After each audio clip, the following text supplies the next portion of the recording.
Welcome to Penrose Learning, where we make understanding easy. You begin by opening your Google Ads account and confirming billing details. This prevents interruptions. Now create a new display campaign. Pick a clear goal so ads suggest settings that align with performance. Choose display as the campaign type and name it for easy reporting.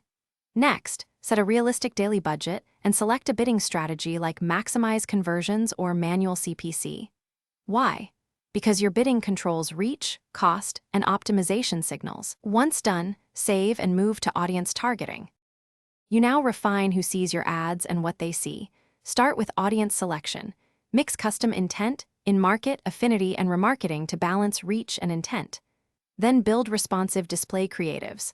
Upload several headlines, descriptions, images, logos, and optional video so Google can optimize combinations. Make sure to add placement and topic exclusions to avoid low-quality sites and irrelevant contexts.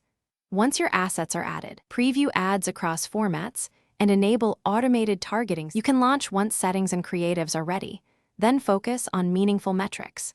Impressions for reach, CTR for creative relevancy, conversions, and CPA for business impact. Make iterative changes, raise bids on high-performing audiences, cut wasteful placements, and test new creative variants weekly so learning stabilizes.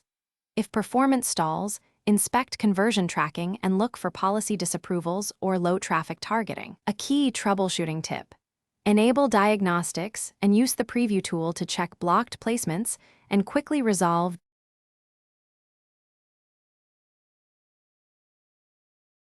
Thanks for watching. If this was helpful, leave a like and consider subscribing. See you next time.